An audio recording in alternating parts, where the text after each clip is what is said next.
hari ini kita melaporkan dugaan tindak pidana pemalsuan surat ya.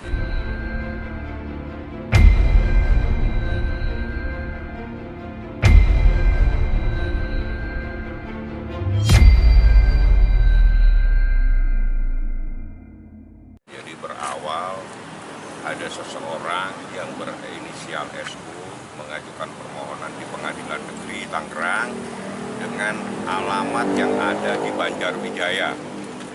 Banjarwijaya di blok apa mas? Itu ada di permohonannya nanti biar bisa secara jelas ya. Jadi dasar itu saya komunikasikan dengan ini kok ada penetapan tahun 2018 ya. Jadi ada beberapa hal alamat dan agama. Kita komunikasikan dengan Niki. Saya selanjutnya datang ke kelurahan menanyakan ke RT dan RW apakah ada seseorang yang bernama Sajat Putra tinggal di sana. Ya, jadi kita tanyakan secara tegas, ternyata ada surat dari kelurahan yang pada intinya tidak ada seseorang yang bernama SU tersebut ya. Jadi ini ada suratnya secara tegas. Nah, berdasarkan hal tersebut hari ini kami datang ke Polres Metro Tangerang Kota, konsultasi awalnya apakah ada unsur pidana dari perbuatan tersebut. Setelah kita konsultasikan, pada akhirnya kita membuat keputusan, membuat laporan dugaan tindak pidana pemalsuan pasal 266 ayat berapa tahun itu mas? Berapa tahunnya? Iya, 7 tahun. 7 tahun. Nah, siapa yang melakukan? Karena kita ingin dilakukan sebuah proses hukum secara transparan, kita minta supaya dalam lidik. Tapi yang terpenting bahwa pemohon di dalam permohonan penetapan tersebut adalah bernama Sajat Putra. Itu ada penetapannya, bisa dilihatkan Pak. Ini alamatnya si Sajat, agamanya Kristen, mana dia? Nih, agama Kristen, jenis kelamin laki-laki, umur 44 tahun, agama Kristen, pekerjaan karyawan swasta, beralamat di Banjarwijaya. Pemohonnya Sajat Putra. Dasar ini kita mendapatkan surat dari kelurahan bahwa berdasarkan RT tersebut tidak ada seseorang yang bernama Sajat Putra di sana. Dasar itulah kita hari ini melaporkan. Sebelumnya kemarin secara tegas ini kita mengajukan kasasi atas penetapan tersebut karena ini kita keberatan. Anaknya yang sudah diselamatin, yang diberikan banyak doa, tiba-tiba mau diganti namanya. Ya seperti itu. Jadi penetapan itu mengganti nama anak Nikita dari Aska Ragila Mawati menjadi Aska Ragila Kera. Najis. Nah, itulah masalahnya. Jadi ada hal-hal termasuk ada kaitannya dengan kewarganegaraan seseorang. Jadi ini kita merasa keberatan karena selama ini dialah yang membesarkan, yang banting tulang dari kecil sampai besar. Nah, kita melaporkan hari ini dan alhamdulillah direspon sangat baik oleh Polres sehingga kita diterima oleh penyidiknya, diberikan wawasan tentang kasus ini seperti apa. Nah, akhir ini kita sudah melaporkan, tadi tanggal lapornya mana-mana. Berarti soal perubahan nama ya, akte? Sebetulnya intisarinya bukan itu. Kalau perubahan nama itu kami mengajukan kasasi. Ya, jadi beda. Dari pihak sananya? Ya, jadi ada permohonan penetapan yang dilakukan oleh SU untuk merubah nama anak Nikita. Nah, dalam proses perubahan ini dia mencantumkan identitasnya bertempat tinggal di Banjarwijaya. Nah, ini yang jadi masalah. Nah, karena ada aturan terhadap orang asing itu mengajukan permohonannya di mana. Ada kaitannya sama hak asuh anak nggak sih kan itu? Hak asuh anak kayaknya udah nggak Kalau mungkin. hak asuh anak ya secara hukum sampai detik ini itu haknya nih kita. Berdasarkan putusan Pengadilan Agama Jakarta Selatan itu nggak bisa diganggu-gugat. Oke, untuk kerugian sendiri terutama buat Nyai sendiri lebih ke apa sih? Gimana? Kerugiannya lebih ke apa gitu? Kerugiannya lebih ke jijik. Kenapa Kak? Karena mendingan naruh nama almarhum bokap daripada nama dia. Kan yang biayain bukan dia. lahir sendiri, besarin sendiri, udah gede dilaporin polisi, sekarang suruh ganti nama, kan aneh-aneh gitu.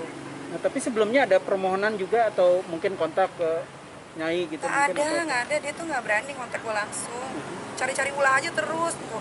Kemarin kan Jakarta udah nggak bisa fail semua, tiba-tiba dia lari ke pengadilan Tangerang gitu. Di pengadilan Tangerang permohonannya disetujui, tapi dengan pemalsuan dan identitas dan agama gitu. Nah, mungkin itu menjadi senjata juga Bang untuk bermanuver balik gitu. Ya ini kita laporkan. Jadi sebetulnya begini, kita bisa saja tutup mata ya, kita anggap udahlah nggak usah dipusingin. Tapi sebetulnya ini adalah akibat perbuatan daripada dia sendiri. Jadi selama ini dia selalu merongrong kita. Ini kita yang selama ini membesarkan anaknya dari kecil, dilaporin lah segala macam lah, sehingga pada akhirnya kita dengan persoalan seperti ini pun kita melaporkan. Sebetulnya bisa saja, nggak usah digubris, tutup mata aja lah kita. Tapi saya pikir ini karena Niki sering dilaporin dengan hal-hal yang nggak masuk akal, akhirnya kita cari. Nah ini kita dapatkan bahwa ada seseorang yang mengaku bertempat tinggal dan ini dalam proses hukum dia mengajukan. Ya, dalam proses hukum mengajukan penetapan untuk merubah nama seseorang dengan identitas seperti yang tadi. Nah kami dapatkan data resmi dari kelurahan, dari RT, tidak ada identitas tersebut bertempat tinggal di sana. Kami konsultasikan dengan penyidik, memenuhi tidak unsur pemalsuan surat di dalam peristiwa ini, terpenuhi. Artinya ada unsur pidananya. Dasar itulah kita hari ini datang untuk melaporkannya.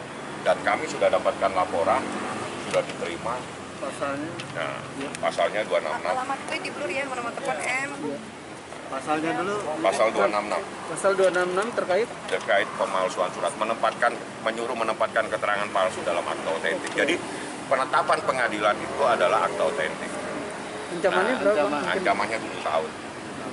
Ini memang udah proses sidang atau gimana? Belum. Yang mana? Yang soal dia... Di penetapan itu bersifat volunteer ya, artinya expert, jadi nggak ada pihak. Jadi ini kita nggak tahu. Tapi anehnya di dalam permohonan tersebut, yang mengajukan permohonan ini kita. Padahal nggak pernah. Nah, nggak pernah ada. Jadi di situ pemohon selaku ibu kandung. Loh, ini dia nggak pernah ngajuin permohonan. Berarti mencatat nama juga ya? Parah.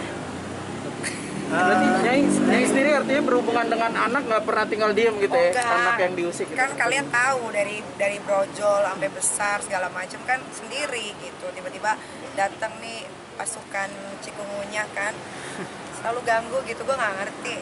Gue bingung kadang-kadang harus menyetopnya tuh seperti apa. Kalau lapor polisi kan sebenarnya itu adalah buang waktu ya kan, tapi mau nggak mau daripada nanti yang sono duluan gue kecolongan lagi, yang udah-udah kan gue selalu kecolongan. Jadi mendingan sekarang aja gitu balik lapor. Ya tapi mudah-mudahan maksudnya gini, buat aparatur negara semuanya di seluruh Indonesia, kalau ada yang namanya Sajak Kumra mau melapor, jangan diterima karena dia penipu. Kalian aja bisa ditipu, buktinya ini sekarang udah ada, ya kan, dari alamat, agama. Malah di situ ada dibaca, dia juga ngomongnya itu sebagai ibu kandung juga ya bang. Jadi itu udah kacau, udah parah. Gue tuh cuma pengen mereka tuh berhenti ya deh, kalau ngurusin soal anak itu anak gue melahirkan sendiri. Gue membelah diri, ya kan? Gak tau mungkin gue ditiup bisa hamil. Pemohon adalah orang tua strip ibu kandung. Tahan, Bang. Kandung nih kita kok. Tahan lu, Bang. Ini, makasih bang. Nih, setelah membaca berkas perkara permohonan tersebut, setelah menerima bahwa pemohonan dengan yang mana sih bang? Oh, ini, bahwa pemohon adalah orang tua kandung dari kedua anak pemohon. Oh ya, bahwa pemohon adalah orang tua atau ibu kandung dari kedua anak pemohon yang masih di bawah umur, yakni Askar Akila Mawardi. Sejak kapan ada beginian? Bukan kagak suka sama dia. Bisa-bisanya dia bikin gini mengada-ngada gitu loh. Jadi semuanya sama dia tuh dibikin cerita gitu. Pemohonnya jelas nih namanya, Sajak Kumra. Nyai, apakah dia belum move on dari Nyai? Sepertinya seperti itu. Karena kan kalian lihat sendiri istri sirinya seperti apa bentuknya kan.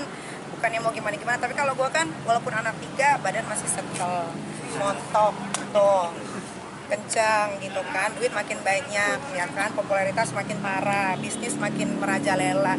Ya mungkin kalau nggak bisa move on wajar, tapi kan yang berlalu sudahlah berlalu gitu kan, dia sudah sama yang lain, aku pun dia sendiri aja gitu. Oke, mungkin ada pesan apa Nyai? Menang kasasi, Bang.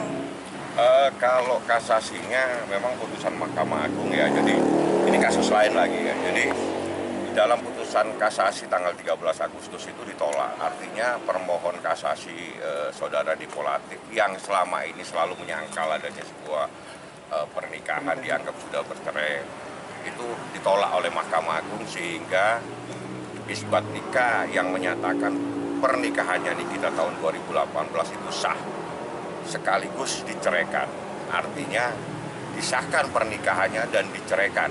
Sama aku ya, apa yang nyerahin? Oh iya. Harus digarisbawahi, nanti dibilangnya aku Jadi dicerain lagi. Nikita yang mengajukan gugatan cerai. Jadi itu putusannya jelas. Nah, berdasarkan putusan itu ada implikasi hukum terkait dengan persoalan isbat nikah ini, putusan tersebut. Karena apa? Dengan perkawinan yang dinyatakan sah menurut hukum, anak yang lahir dari perkawinan yang sah adalah anak yang sah dengan akibat hukum yang melekat pada anak tersebut. Seperti itu. Masih panjang, urusan ini panjang kali lebar nantinya, karena saya akan kejar-kejar persoalan-persoalan lain. Tunggu tanggal mainnya. Oke. Dan ini menguntungkan bagi pihak mami sendiri ya. Menguntungkan nggak menguntungkan, sebenarnya gini, kenapa ada isbat itu akhirnya sekarang disahkan, karena Niki melahirkan anak itu bukan anak dari luar nikah, itu anak sah dalam pernikahan cuman siri gitu kan, tapi kan sekarang sudah di ini ya Bang, Sudah disahkan. udah disahkan gitu. Jadi itu sebenarnya ujung-ujungnya buat anak. Nah, ini mau kasih tahu lagi buat kalian perempuan-perempuan yang dinikahkan secara siri dan laki-lakinya kurang ajar, bisa kok disahkan, tenang aja, kalian bisa ambil itu. Apa namanya? Kalau cowok itu apa harus ngasih apa tuh? Harta Gua gondong nggak ngerti lagi, dan nafkah itu harus, itu bisa, tenang aja, kalau nggak bisa cari gua. Jadi supaya dipahami ya, jadi prinsip undang-undang perkawinan di Indonesia, perkawinan itu sah walaupun tidak dilakukan pencatatan. Jadi Ya. sah dan pencatatan itu beda. Jadi kalau perkawinan itu dilaksanakan berdasarkan agama dan kepercayaan itu sah. Nah, tapi kalau tidak dicatatkan ya nanti diproses lagi pencatatannya. Jadi pencatatan perkawinan dan sahnya perkawinan dua hal yang berbeda. Itu yang harus dipahami. Jadi di kita itu perkawinannya sah, pencatatannya yang kita proses. Oke. Rasanya menang dari ibu. Rasanya menang terus. Udah biasa aku tuh menang terus, jadi udah nggak ada rasanya. Makanya aku cari lawan yang seimbang nih. Siapa nih kira-kira nih? Kalian pasti menunggu aku ribut sama yang lain kan? Masalahnya lagi nggak ada yang bagus gitu musuh-musuhnya. Jadi aku makanya berdiam diri dulu. Gitu. Tapi nanti bentar lagi ya ada berita yang besar juga, aku tunggu aja. Mungkin pesan buat yang kalah dari mami. Pesan buat yang kalah, kan aku udah bilang dari dulu, kalau mau lawan kita itu jangan cuma pakai emosi, tapi pakai otak, ya kan. Gue tuh selalu bilang kalau lawan gue tuh akan kasih mereka itu ke sampai garis finish, tapi ketika udah mau sampai pasti gue kebut. Itu selalu yang gue lakukan, dan kalian tahu sendiri kan, bukan gue menyombongkan diri, tapi ya gue masih di sini gitu. Kalian mau pakai A, mau pakai C, gue mah sendiri aja udah cukup. Gue tuh diri gue dan Tuhan. Selesai. Nyai, kan kemarin pas menang juga menuai Jangan dong, jangan pakai emosi. Nah, kemarin pas menang juga menuai komentar negatif dari netizen kan. Nyai dibilang ratu sensasi. Emang ratu sensasi? Tanggapannya gimana nih, Nyai? Enggak, gue memang ratu sensasi. Ratu sensasi yang bisa menghasilkan uang banyak. Kan banyak tuh ratu sensasi, tapi kan uangnya nggak ada. Balik lagi, kalian gak usah munafik bilang uang tuh nggak dibawa mati. Jangan salah. Kalian nggak ada uang pasti mati kan? Ya udah, selesai.